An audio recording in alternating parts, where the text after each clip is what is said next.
Hello, welcome to Chapter 3 Podcast, the show for readers of science fiction, fantasy, and romance. This is Season 1, Episode 6. I'm Bethany, your host, and joining me today are romance blogger Bree Hill and YouTuber Sarah from the Bookish Knitter. In today's episode, we'll be talking about holiday romance. If you want to support the podcast and get early access to episodes and exciting bonus content from all of our guests, check out our Patreon linked in the show notes. Quick content warning for those of you who are listening. At some point in this episode, we do get into talking about unplanned pregnancies and infertility. And so if that is something that is going to be triggering for you, check the show notes. I will put the timestamps down there for where that conversation is happening, and you can go ahead and skip over that part. But before our conversation today, it's time for On My Radar, where I'll be sharing recent or upcoming book releases in science fiction, fantasy, and romance that I'm excited about. And then our guests will have the opportunity to share one as well. The books for today's episode will be released between December 8th and December 22nd, 2020, with the exception of the guest recommendations, which may include any upcoming release. Today, I have only 5 titles to share with you. Publishing is slowing down a little bit in the lead up to the end of December, but we've still got a few to talk about. And in this episode, I'm going to start dividing this up by release date rather than genre, so doing things a little bit differently. We'll see how this goes. First up on December 8th, we have one title coming out from Tor.com. This is When the Tiger Came Down the Mountain by Nhi Vo. This novella is a standalone companion to The Empress of Salt and Fortune about cleric Chi, who finds themselves and their companions at the mercy of a band of fierce tigers. Then they must tell an intricate story in order to survive until the mammoths can save them. I've heard really good things about the first book, that it's a fairy tale type story, and it's on my personal TBR, so interested in this one.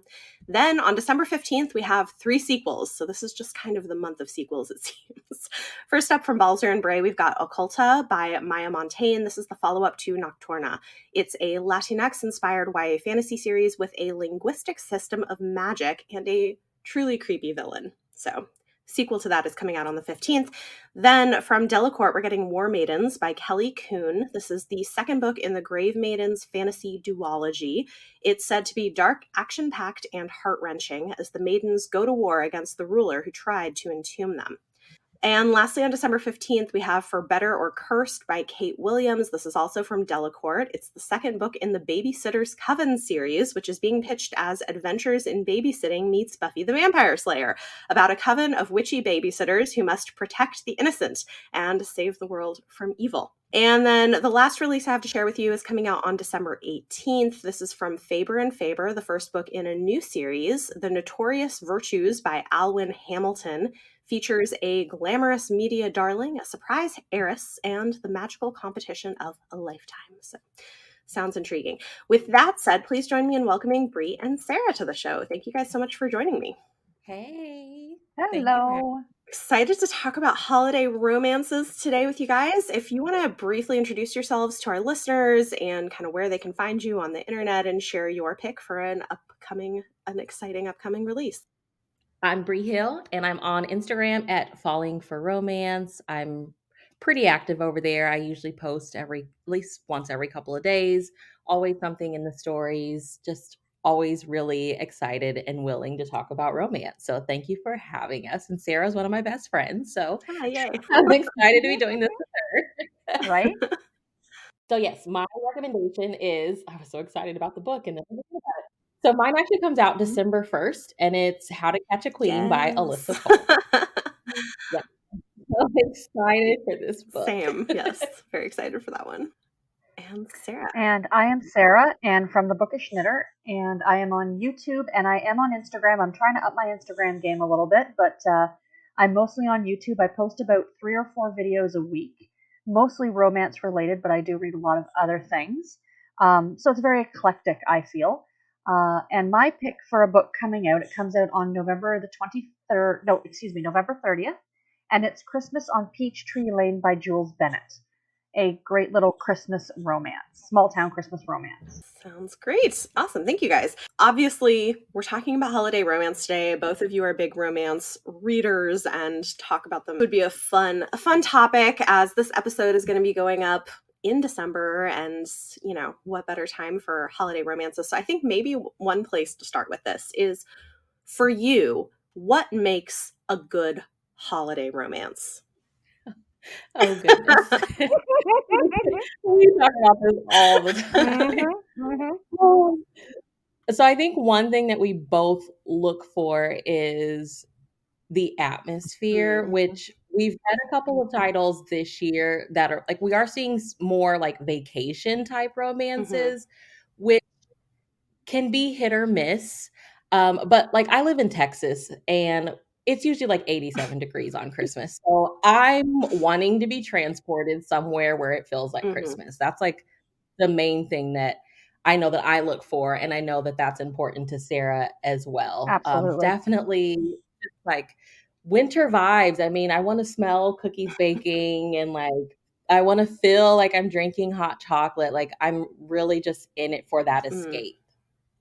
No, for sure. And I mean, I'm in Canada, so I'm immersed in, well, snow and holiday lights and all those things. And that's just what I'm used to. And that's what I like to see. Like, you know, for me, I do like the holiday romances occasionally that will take place in the South. But for me, Christmas means snow and cold and wintertime. Yeah. I think for me, I like that. I like the kind of cold, snowy atmosphere if I can get it. But I think the thing that I find most irritating that occasionally happens is when something is pitched as a holiday romance and there's not much Christmas in it. Yes. That was our frustration last year. We were like reading all, because I mean, for us, reading holiday romances starts in September. Oh, yeah. Like we wrap summer readings in August, and we know like usually like mid-September, those holiday romances are rolling out. And like we're reading through titles and we would just be messaging each other like, none of these feel like Christmas. Like Christmas would be mentioned at the end. Yeah. So that's something I think a lot of us are paying attention to this year. Like, are they stepping it up with what they're pitching to us? Like, are they sticking to that? I'm happy to say there's been a couple I've read this year that I'm like, oh, okay, this feels very Christmassy.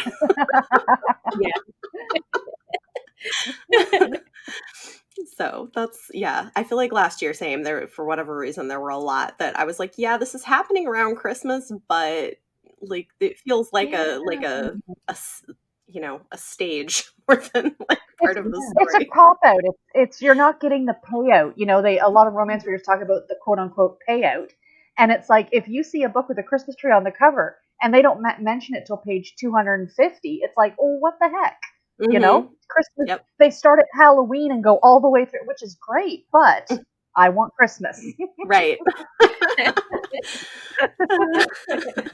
Okay, so what is one of your favorites? This could be of all time or something you've read this year, or maybe both, that you've read that you think did a really good job with this. Oh, you go first there. Oh gosh, now you're putting me on the spot. I know I'm thinking the same one that you're thinking, Bree, and I think we would probably agree on it. Miracle on Fifth Avenue by Sarah Morgan. Yes. Okay. It's a much loved, takes place in New York City at Christmas time. There is forced proximity, is there not? It's been a few years since I've read it. I know you reread it every year, Bree.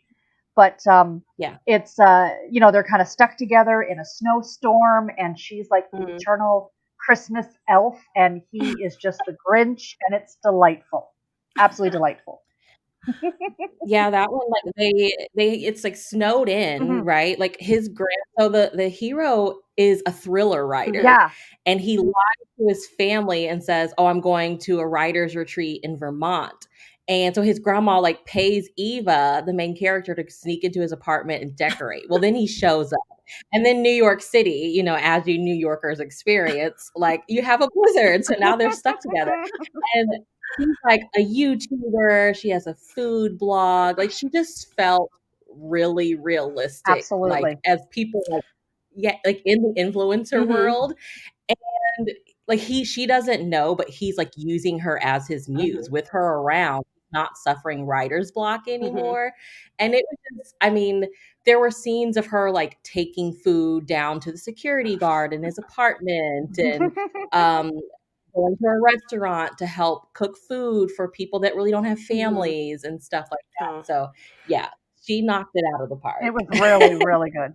That's cool. I generally have really liked Sarah Morgan the last few years I've been reading, because she has a book come out around Christmas every year. And to be fair, most of the ones coming out right now aren't genre romance, although they'll have romantic plot lines in them. They're more women's fiction, but I still love them, and her characters are just so good and feel so real.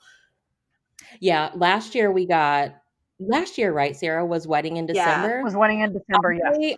I highlighted like so much of that was so book. I mean, she's really like Sarah and I, we talk all the time about like romance and women's fiction and how the lines blur sometimes. And unfortunately, some authors, like I think they will get there, but they're not there yet. But Sarah Morgan, like every title she does so just good. is a win. Yeah, Absolutely. I haven't read her newest one yet. What is it? Let me find one more Christmas. We read it. Oh, is it good? Okay. It was good. It was good. It's sitting on my TBR shelf, so I'm gonna be reading it soon, hopefully. But yeah, there are reindeers in it. What's not to love? Oh, I love that. That's so great. Well, for me, Sarah Morgan feels like such a new author, but I mean, Sarah's my go-to for like Harlequin stuff, and Sarah Morgan's been actually writing for a very long time. Oh yeah. So, she feels so new to me, but she's really been in the game for a very long time. Yeah.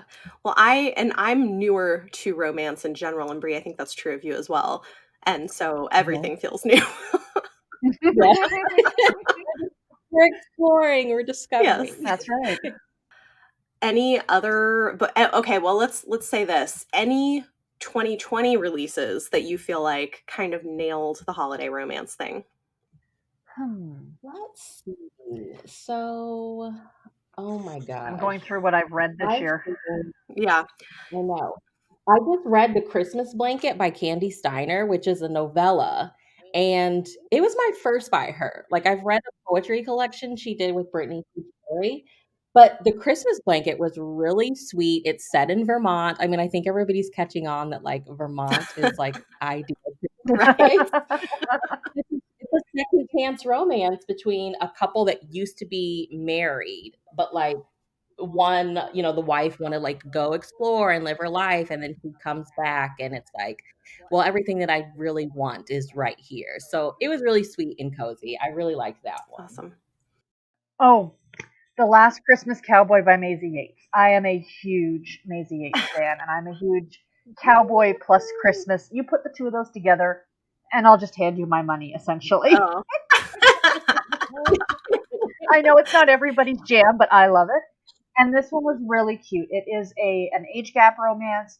It is best friend's little sister romance. You know, they've known each other forever, and now they're starting to notice each other, and it's hot, and it's spicy, and it's festive.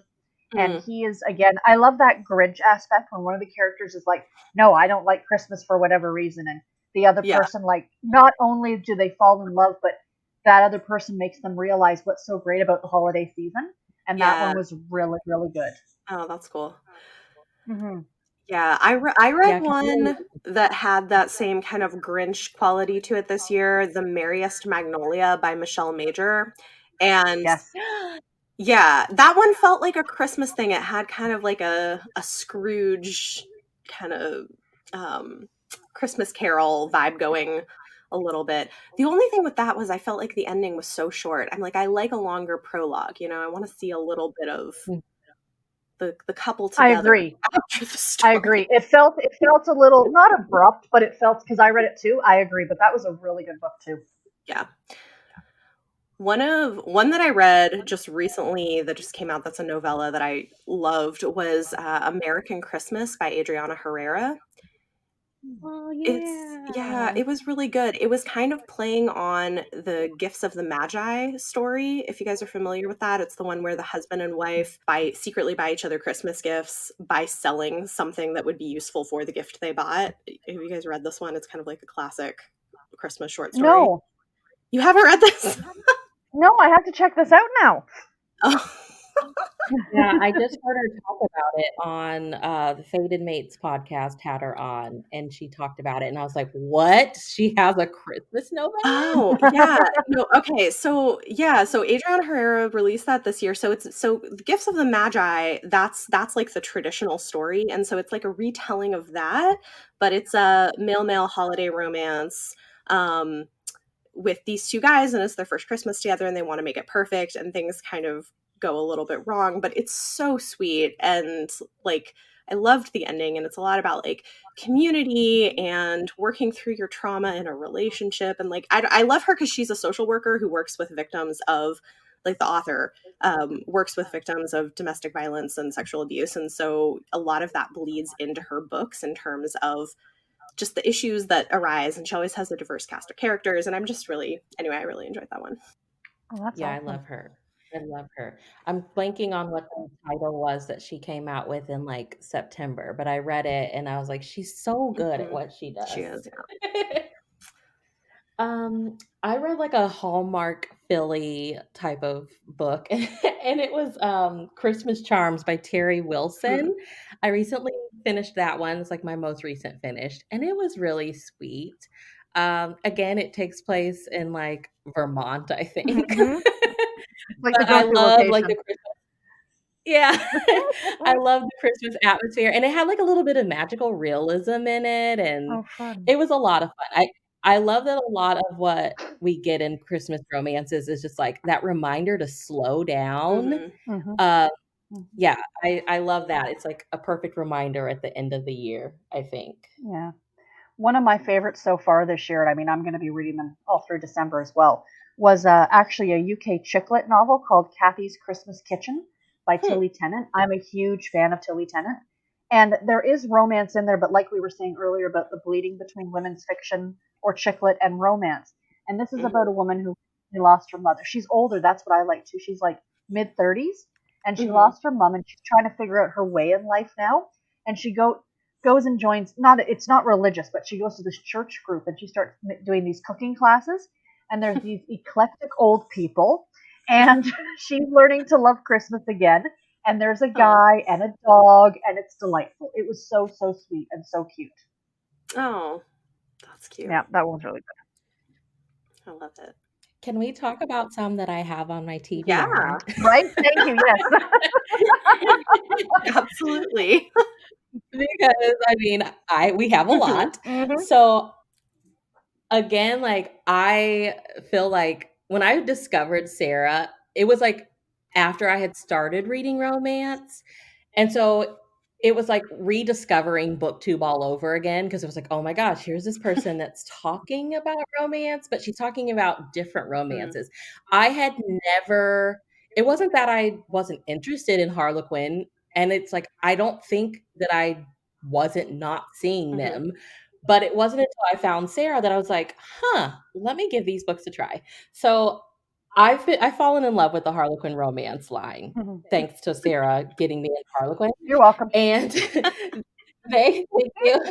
So they have some that come out. I mean, they come out every month basically, but the November they had some Christmas romances. So Therese Bahari, it's a woman of color author. I've really been wanting to find like women of color writing Christmas romances. And she has His Princess by Christmas, which is a single mom secret prince romance. I think, and then I should go see what because I think I have a couple of these too. I can't. Yes, they're like the pretty pink cover ones. And then I have Her Inconvenient Christmas Reunion by Nina Singh, which I don't know where she's from. She doesn't have a lot of information out there. But this is a second chance romance, and it's set in Paris. And then these are all from the same line. And then Snowbound at the Corner by Ellie Darkins, which is like a snowed in during Christmas with a handsome stranger we love. And then the only one that's a desire romance, which they are gorgeous, the desire covers, is one that I messaged Sarah, and I was like, I found this at Walmart. And she's like, I already have it. And it was Temptation at Christmas by Maureen Childs. I mean, the girl has like this gorgeous red cover like dress Mhm. on, and like it's from the back. She has like these pretty jewels on. It's I love stunning. Oh it. yeah. So Oh yeah. That's The one awesome. that's most recent on my radar is Wrapped Up in You by Talia Hibbert. It's a short story and it's Oh, exclusive to Kobo. It came out like a week or so, like from, in I was like, mid-November. no, I don't have Kobo. I love Talia Hibbert. I downloaded the app specifically just so I could Oh my read it. gosh. Oh, that's a great idea. I might do that also. Oh yeah. I just downloaded it onto my Kindle Fire and went from there. But anyway, it sounds like it's a, again, best friend's little sister kind of thing. And they Mhm. get snowed in together with all these animals. And I'm like, yes, I am here for it. So that one is getting read very soon. Very Oh, soon. I love it. She has Mhm. from a couple of years back, she has a holiday novella that I liked, Mary Ooh, Inkmas, okay. ooh, which yeah. is like the hero is a tattoo artist, and I like her books too because a lot of them have like bigger thematic stuff they deal with, and that one addresses homelessness, which I thought was cool. So especially around the Oh, holidays, okay. it's good. Awesome. Yeah, I feel like romance readers, if we want to get a book, we're going to download It's the true. app. Like we're gonna find a way. Like, how can I get my hands on this thing I want to read? That's right. Yeah. I'm always like, I want to read this book, and Sarah's like, here's my Audible escape password. Yeah. I have it downloaded. Here's my We're login for gonna my find a way. library. Go ahead. Yeah. Oh goodness. Okay, I was like trying to look and see because I was like, I know Harlequin has sent me some holiday things recently, and one that I love the cover of it. It's a special edition, and it's it looks like it's two Black people in as the hero and heroine. It's called A Soldier Under Her Tree by Kathy Douglas. Have you seen Yes. this one? Yes. I have that one too. Me too. Oh, so good. Yay! Oh, and then I know there was something else if I can. Oh, you know what? I haven't read anything else by her, but I'm just realizing they sent me um, a contemporary by Therese Bahari. You were mentioning her earlier, yeah? Yeah. Yeah, I have I just got a contemporary from her, but I've never read from her before. Yes, the ones that I have will be my first by her. They had something, I think they were sending out like 2 or 3 of her novels Yeah. recently. I haven't seen anything show up Mhm. yet, but like I'm always stalking because like Sarah's like, check Fridays, they always have Mhm. sales. Mhm. So she's like one of the authors that I look up, like, let me see if Yeah. she has anything. Yeah, no, mine just arrived yesterday. It's like One Day to Fall is the book. So I don't know. It's a really Oh, cute okay. cover. So I don't know. All of these like Instagram tours for everything. I know. I know. It can get overwhelming, Yeah. right? Mhm. It can be Mhm. it's awesome, but it can be It's a good overwhelming. problem to have, as I like to I say. mean, true. It's very true. Well, like, COVID times, like we've been, the romance is like we're like taking over like eBay and thrift books, I feel like. But there's like what's fun with the Harlequin is like you find an author you like and like you're just like on the website looking at all these books that they Yeah, have. And like I've been doing that with her, for example, and like trying to keep up with Naima Simone because she's always putting out right. something. And it's just like once you find one that you like, it just like you fall down this rabbit hole of like trying to find everything that you can by Oh them. goodness. Yep. Yeah, I feel like you can and romance is not the only genre I read, but I feel like I'm like I can never catch up. Can I do a plug? Like I'm so excited that you're part of the romance takeover. Yes. I am excited. Yeah. I think That's that'll be fun. I'm awesome. excited for it. Yeah, no, I was glad they asked me. I feel like I've been reading so much romance this year. So it's been fun. Yeah, I'm excited for it. I'm excited that it's still a thing and it's coming Yeah. back. Because Mhm. it was like an on the whim idea that we had like in like April, Yeah, Sarah, I I think it think? was Like, back in let's April. do Yeah, it. the original one. Oh, I love that. I feel like we need stuff like that these days. Well, It's especially with true. Yeah. COVID. Like all of us were like, what can we do? Yeah, we're having our create your own Christmas adventure, Yeah. which is gonna be a lot of Oh, fun. fun. So I'm gonna be tag teaming Sarah and I both, we love romance, but we also love like cozy mysteries too. And so there's gonna be like a mystery readathon going on as well. And I'm just like, I can't wait to spend all month reading romance and Yay. Oh, I cozy. love it. Yeah. That's so fun. That's so fun. Okay, I'm like looking at my Goodreads. I'm like, what else have I read recently? Because I feel like I read something else that I'm forgetting. I feel like I've read a ton of stuff, but I'm just like, I'm blanking on all of it.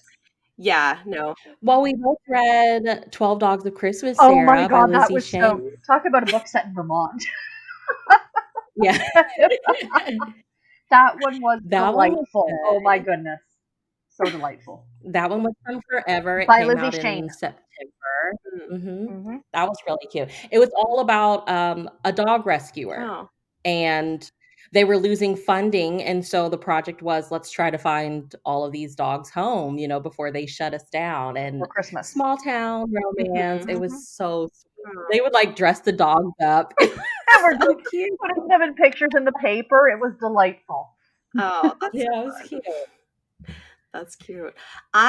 So I'm trying to think, because I did for channel members on YouTube, I did like a video recommending some holiday romances. There's one that came out last year that was a YA that I thought was so much fun.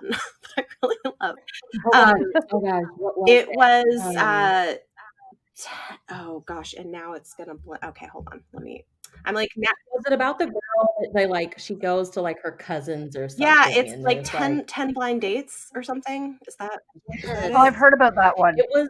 It's so funny. Yes, 10 Blind Dates by the Ashley Elston. readathon. That was it. Yeah. Yeah.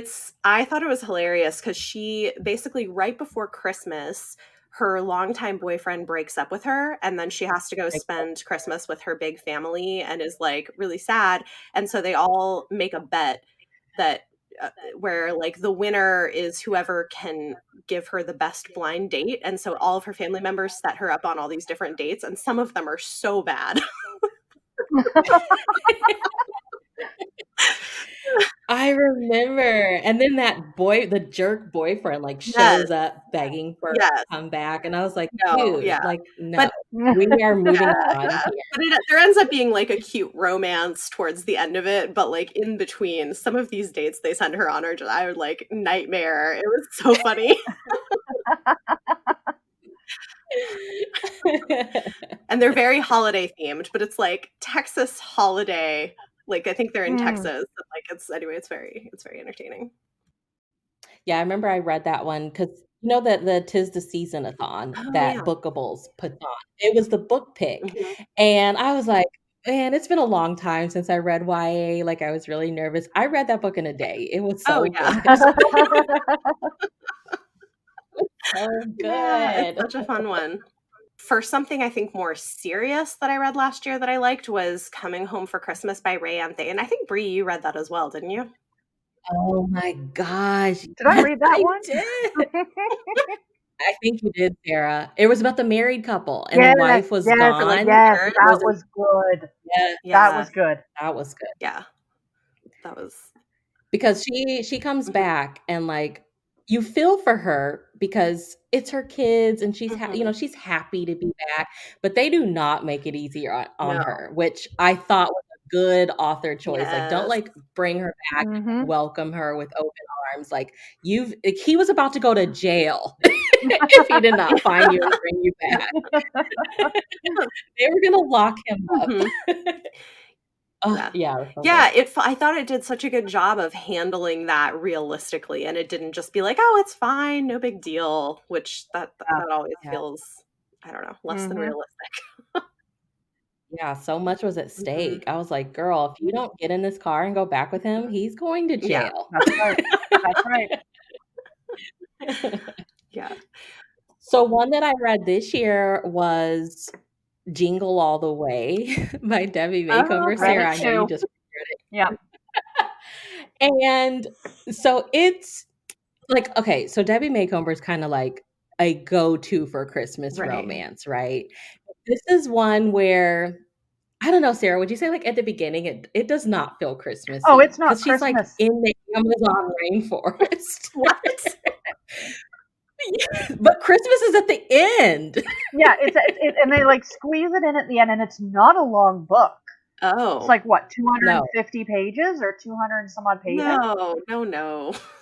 Yeah, no, Debbie Maycomer, like you said, Bree, is the go-to queen for Christmas. And it's like, you look at the cover of this book and it's just I'm like, wait, that didn't happen.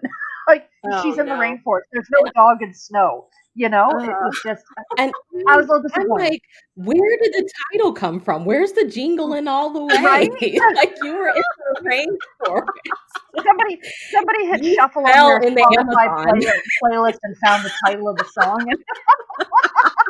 This'll work. Oh no! I'm like, girl, you were saved by indigenous natives. Right? Like there was no snow. No. And then I felt like they threw Christmas in, like they said, oh, we were having drinks. Oh, and the Christmas tree was in the corner. Like it was just like, oh, we should put Christmas something in here somewhere, Oh my gosh! No. Yeah, No. I was a little bit. If it wasn't marketed so much as a Christmas book, I think I really would have liked it. It was very charming. But the fact it was so marketed as Christmas, I was disappointed. Yeah. I feel like in general, I'm always frustrated when romances are pitched as something that's not what they are. Mm-hmm. That's like generally a frustrating thing. Or this is not a Christmas book, but I'm still a little annoyed about it from last month. So. But, or when they don't put something in the book description that's like the entire point of the plot. For instance, have you guys read Ties That Tether by Janie Garrow? No. Okay, so it's a debut romance. Sorry, it's not holiday, but it's a debut romance about a woman who was born in Nigeria and immigrated as a young teen to Canada, and her family wants her to marry a Nigerian man, and she ends up falling for a white man and has to deal with like family back and forth. So like thematically super interesting, which is why I picked it up. Here's the thing.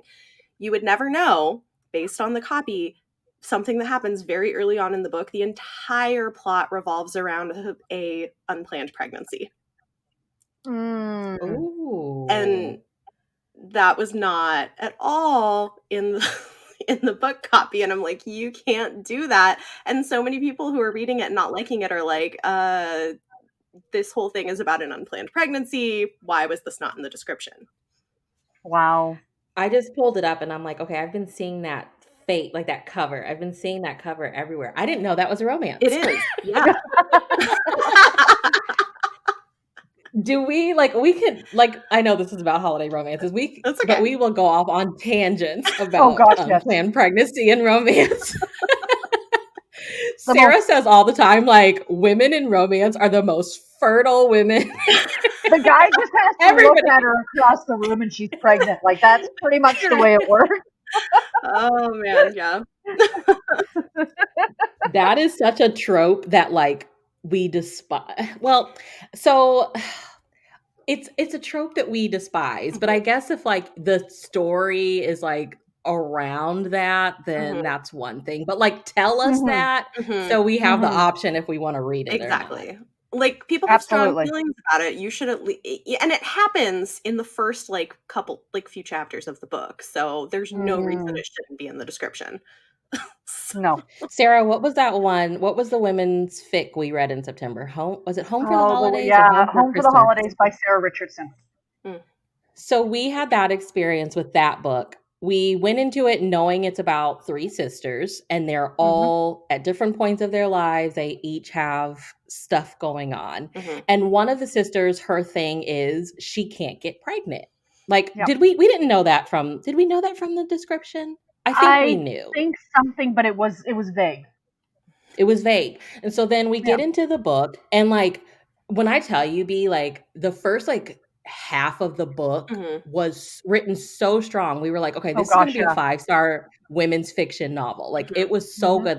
The sister that wants to get pregnant, there's this really powerful scene where her husband's like, I don't want to do this anymore because I don't want to keep seeing you go through this, all of the process of trying to have a kid and then losing the kid and it not working.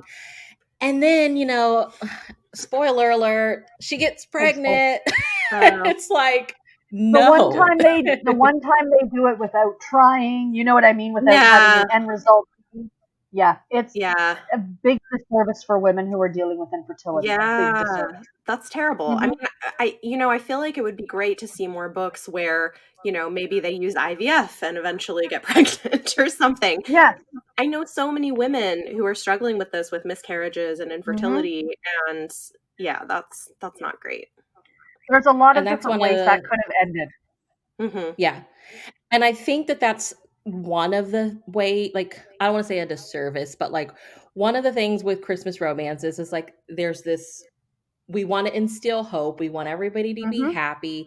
And I just felt like you could have made it to where her and her husband are happy being just the two of them. Like, realistically, most women probably wouldn't have magically gotten pregnant and they'd have to figure it out. And so it was just like, I really wish that you would have went that route versus the route that you went, but it's a Christmas romance and that's, you wanted to instill that hope, but realistically, no. Yeah. I mean, I also feel like, another way to go with that would have been maybe they decide to try like one last round of IVF or something like that, and it works. Like, I mean, if you want to have like a hopeful ending where they have a baby, like, sure, do it, but don't do it in a way that's harmful, I don't know. Yeah. Or they make the decision to adopt or something like that. Like, hey, we're not going to be able to do this. Let's try this. Yeah. Yeah. Yeah. Yeah, we were able to talk to a friend who explained a lot of that to us. Like, I think she said, like, what, IVF, it's like the last hope. Like, if you're at that stage, like, it's the last hope. But like all the money and like usually the places are really far from where you live. So like the back and forth every couple of days, she's just like, for it to wrap up like this just really ticked her off. And I was like, yeah. We have to be careful, And in a genre for women, like that's pretty harmful.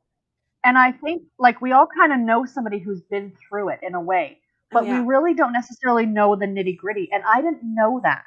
So me going in and reading it uninformed, I thought to myself, oh, that's kind of nice, until I started talking to our friend. And then I'm like, oh, wait a minute, So I think maybe it was the fact that maybe the author didn't do her research in a way, right?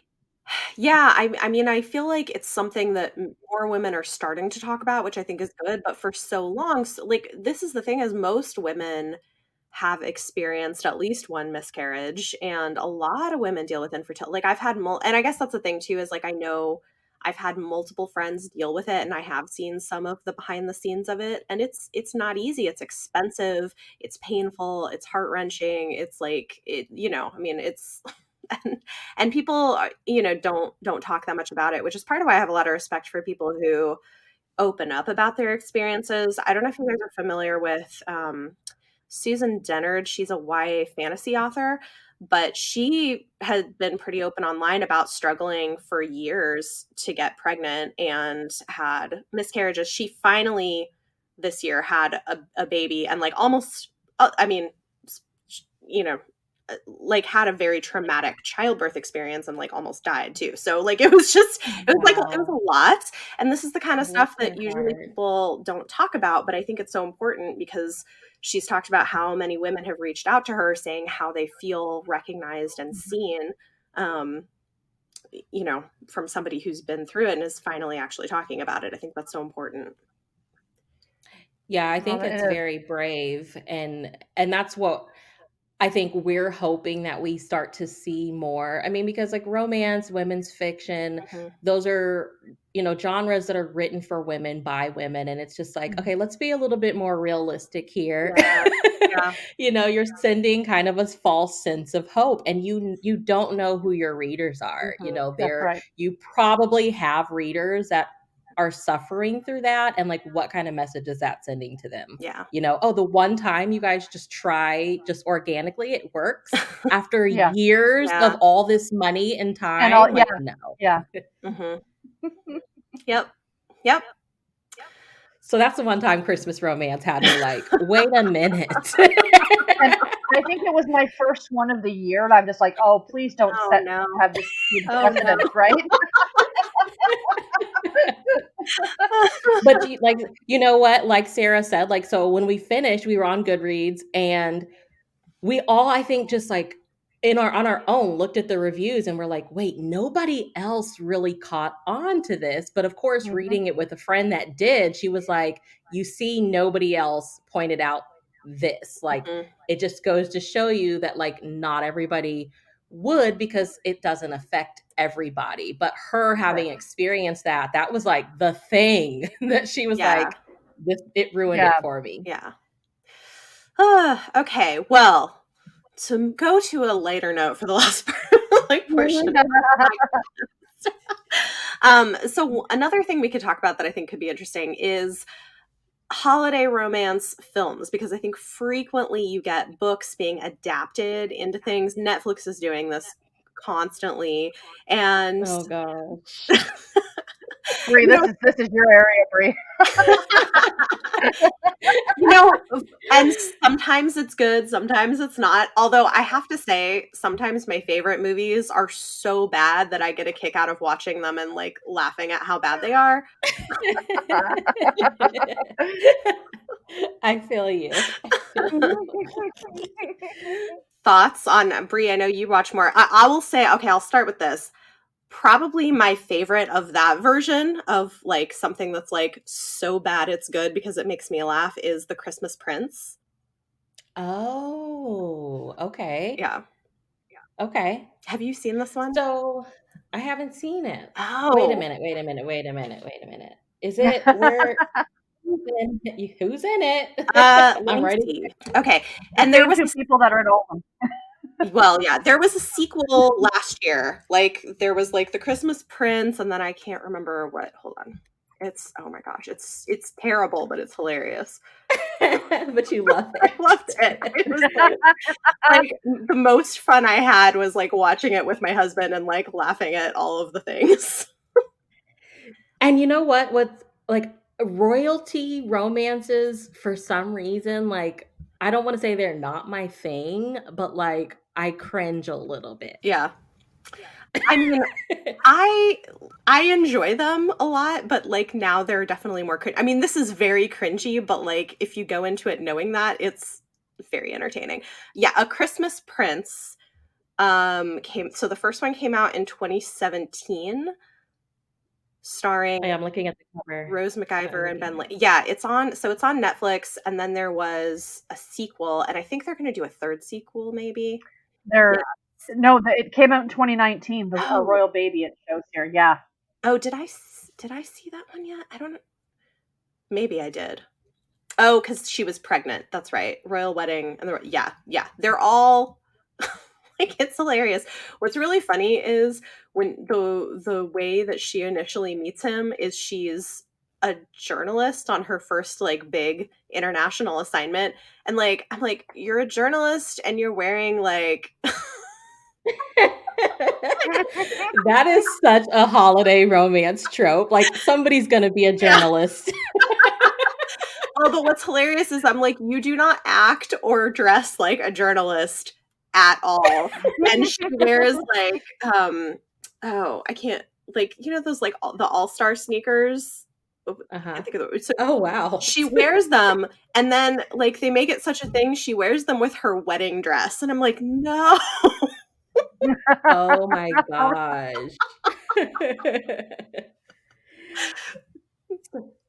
So Netflix wise, like I think the only one that I've watched that I was like, okay, this isn't too bad, was Kat Graham had the holiday calendar, and it was with, I don't know, one of P. Diddy's sons, like the really cute one. I don't know.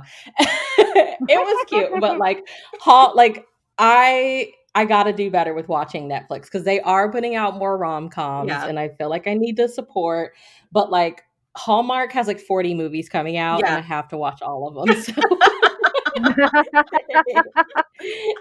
it'll be a while. And a lot of those are based off of books. So right, yeah.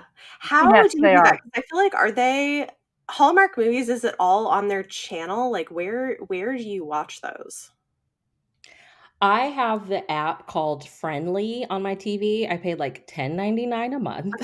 It's perfect because I don't need all that extra stuff. It literally comes with like the 3 Hallmark channels and I think maybe 9 other channels. Okay. And it's perfect for what I need. So that's where I watch those. And Hallmark, I will say this year is really stepping it up. I don't know what encouraged that, but I hope it was a lot of behind the scenes. But we've been seeing a lot more diversity as far as like ethnicities. In the fall we had like a female couple that got married. Oh, I yeah, I think heard about there's that. a That's male great.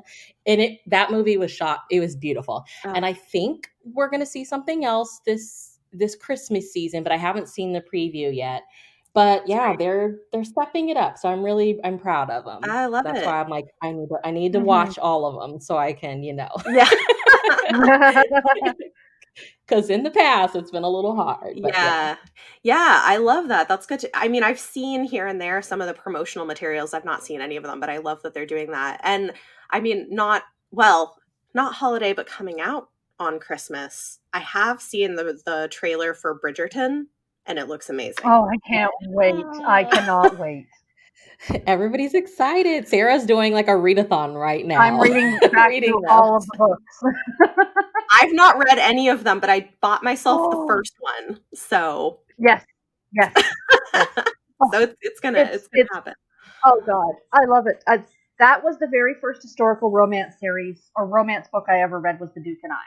So it kind of holds a special place in my heart. But it's just the series itself is so well done, so well done. Oh, good. That's exciting. Yeah, so that's kind of pushed that up on my TBR with the show coming out, but the trailer just looks beautiful. So I'm really excited. And that drops December 25th. So I was like, hey, honey, guess what we're doing Christmas night? He's like, great. I can't wait. Watching romance. Historical romance. He's such a trooper. Yes, he really is. And my husband will be like, I'm not watching that. Yeah, no, he will. Like occasionally he even gets into stuff. Like, what was one that he ended up really liking? Was Downton Abbey. Oh, okay. Wow. Yeah. I mean, most of the historical stuff he's like not a fan of, but Downton Abbey he liked because it was doing some interesting things. So yeah. My husband's actually been like bugging me, like, are we ever gonna watch the Rebecca? And because he knows that's my favorite book. And I'm like, no, I'm not ready. I've heard so many mixed things about it, but I want to see it. See, my thing, like, so I read that in 8th grade, and I've seen the Alfred Hitchcock adaptation, which is one of the best book to movie adaptations ever. And I know it's like, it's 2020. I feel like it's going to be really sexy. And I don't want it to take away from like my love of the one that is already there. That's really dark and gothic feeling. I don't want that. But I mean, one day I'll watch it when the hype dies down, I think. Yeah. I have heard several people complaining and saying that they didn't love the way the adaptation went. Well, now I don't feel bad for not watching it. So I don't feel bad. Yeah, you might be making a good choice. I don't know. But can I share some of the Hallmark movies? Yeah, please do. Okay, so the first one, y'all, that came out this year was Jingle Bell Bride. And the main character, I think she's from like Brazil in real life. She's from somewhere. So it was really nice to have like a Spanish speaking heroine. And then she actually gets to like speak Spanish in the movie. And then the hero was a Black man, which it was so nice to see him in this like hero role. I really liked that one. And then recently they had Christmas with the Darlings. It had another like interracial couple. It was really sweet. And then I think my favorite so far has been Cranberry Christmas, which we talk all the time about how you don't see a lot of married couple romances. Yeah. And this one, they are married, but they've been separated. And it's like them coming back together. Oh, I love that. Like finding a way to make it work. It was the like editing was beautiful. The story was beautiful. I was like, I love this. Oh, it was that's really so good. Well, that's part of what I liked last year, I think, about A Wedding in December, the Sarah Morgan book we talked about earlier, because it's also got a married couple who's been separated. Mm-hmm. Yes. Yes, Every time I agreed. look at that book, I think of the scene where they walk in on the mom Oh, and the dad. parents, yeah. I was like, this is Sarah Morgan's humor shining through. So good. Oh, Mm-hmm. I love that book so much. Yeah. Mm-hmm. Oh, cool. Okay, well, I'm gonna have to try to find a way to watch some of these, Bree, because now you're making me want to watch holiday movies. Oh, maybe I could do. You know what? This is so. I'm discovering, because I don't watch that many movies, but like the way I justify it to myself is by vlogging it. So maybe I'll do like a Hallmark holiday movie vlog. Ooh, fun. I totally think you should. That would be fun. Because I did it with like watching horror movies leading up to Halloween that I hadn't seen. So maybe I could do that for Christmas. That would be That'd fun. be fun. That would be fun. All right. I think the thing like with Hallmark movies is just like I read some article recently that was like, here's 12 tropes. If you've seen like these are 12 tropes and all 40 of the Hallmark movies that are coming out this year, basically. And I just was like, you know what? Some people find comfort in knowing what you're going to get. Yeah. And like they're so easy to dismiss and like so easy to just like a lot of the hate that I see for them actually comes from women, which really bothers me. It's just like if it's not your thing, it's not your thing. But like they really do bring a lot of women and men joy. Yeah. So can we just like let them be? Yeah. Like unapologetically.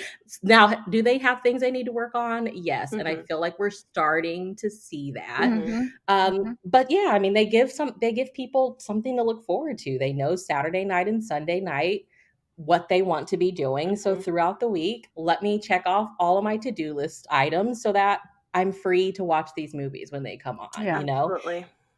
Well, I mean, it's similar to a lot of the dialogue you hear for a long time about romance too, and I think just books and romance in general. And thankfully, I feel like some of that is starting to change, and I love seeing. And I was guilty of some of this also, of growing up kind of thinking, oh, like romance is kind of like trashy and silly, and I'm like, no, it's actually, there's a lot going on in romance. It's doing some amazing things. It's on the cutting edge of some of what's happening in fiction because the turnaround time is so fast and it's responsive. And anyway, it's great. I love romance now, but I'm glad. But anything that's going on in the world, you will probably see reflected in romance. Yeah. Like somebody's going to talk about it. Oh yeah. Yep. Absolutely. Which I think is great. Okay. Do you have a favorite, overall favorite holiday movie with romance in it? Is there something that you like to rewatch? Oh gosh. So any of the Evergreen movies on Hallmark, which are based off of a series by Nancy Nagel, and they have a new one coming out this year that follows a Black couple that I've like swooned over so hard when they got together. And like the male actor put on Instagram, like, me and Hannah are getting our movie, and I cried. I was like, oh my gosh.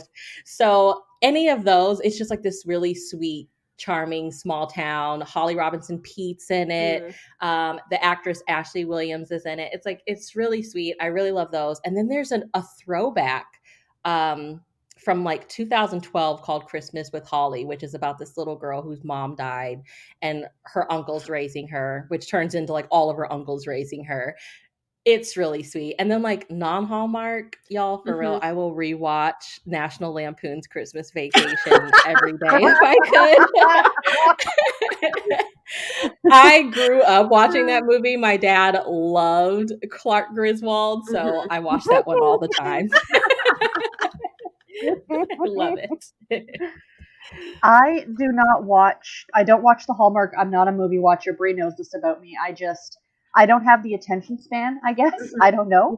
But one of my favorite older ones that I will rewatch if it comes up is Four Christmases with Reese Witherspoon. Oh, okay. And what's his name? Vince Vaughn. It was Oh, good. yeah. I like Yeah. that one. I did like that one a lot. And then for old school Christmas movie, the one that I rewatch every year is A Muppets Christmas Carol. Oh, that's a good one. Just That's because so it makes me fun. happy. Oh, you know what? Another one, The Holiday. I Yes, I was love gonna that say, yeah, I Yes, movie. love The yes. Holiday. That was such a good one. I'll rewatch that one. And another one that I kind of grew up watching is and I like the new one too, but the older, slightly older Little Women.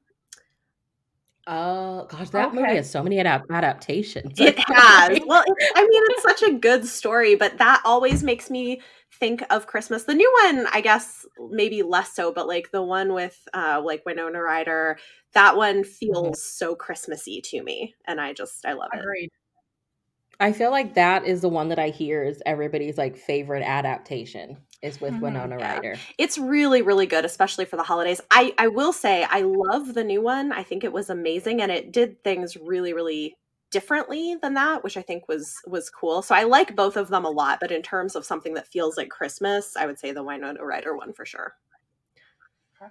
It's got all these great shots of like, snow in the northeast of America and like women in long dresses and like it's great. It's like it's not like giving to those who are in need. I love it. It's such a good holiday film. Hmm. I've never read the book. Do you think I should read the Oh, you book? should. Yeah. I've It's never great. read. I don't think I've read the book. It's Can't great. remember. Yeah, I agree. It's another this is part of it. I think my mom loved it, so they gave me a copy of Little Women when I was like 12, I want to say. And so I grew up reading the book and then watching the movie, and I just have a lot of love for it. But one thing that I liked a lot about the newer adaptation is it integrates some of the real things about Louisa May Alcott's life because it's sort of a self-insert. It's like a reimagined history of her and her sisters, except with a lot of like some stuff changed. But one thing that I think is really interesting that the new movie deals with is that when she first published it was like, well, like anything for young women, like it has to have a moral and like you have to end with the women all getting married. Like they can't just have a Mhm. career. She never married, like the author. And there's a lot of like things suggest that she might have been queer and that might have been part of it. So there's a lot of conversation about that. But the new movie is great because it shows the kind of the divergence of like the editors being like, no, you have to have this character that is like you, this kind of tomboy, like get married at the end, even though I don't know, it's just that I thought was interesting the way that it unpacked that. Oh, I neat. can't remember what I was watching or listening to. It might have been a podcast, but I remember hearing that like she didn't even want to write that book. Like she didn't want to write those kinds of books. She Right. wanted to write like darker stuff. Mhm. So that's interesting. That's really it makes sense. Yeah. It makes a lot of sense. Like knowing that that wasn't really something she wanted to be writing, but it's so popular. Yeah. Like Well, people Yeah, love it. yeah. I mean, it's very good. It's like a classic coming of age story about like sisterhood and growing up. I mean, it's a great book. I think it's really worth reading. Although the other thing that's interesting that I've read is they have bind-ups of collections of stories that she wrote under pen names that are more of these like dark ghost stories and stories of like magic and murder and stuff, and they're also very good. Neat. I feel like classics, I love hearing people talk about them, and then I look at them like, "Will I even understand what this is talking about?" It's one of those things that I think takes like they're slower paced, like you can't zoom through Mhm. them. And it takes a little while of like sitting in the book to get used to the language, if that makes sense. Mhm. And I Oh, think yeah, a lot of people, definitely. yeah. So you have to like give yourself some time with it. But like I will say, if I'm reading them more often, I find it easier to read because I'm more used to like the rhythm of the language and the types of words that they're using. Mm, Yep. definitely. Yeah, I remember a few years ago I did a buddy read. My friend Kate from the channel Kate Howe, she loves Elizabeth Gaskell, and so Oh she's yeah, like, she's "Let's great. read Wives and Daughters." And so the book's like 600 pages long, y'all. And I'm Maybe like, not the best one to I start with. I would have finished like 2.5 romance novels by now. It was so so long. Yeah. And I'm like, you reread this literally every year. This is a 600-page book that Elizabeth Gaskell, she didn't even finish it. Like, it's not even a finished book. But it's so, I mean, it's a great book, but no, that is not where I would tell you to start. It's so long. You know, if you want to read something very charming, like with small town, like quirky small town characters by her, I would try Cranford.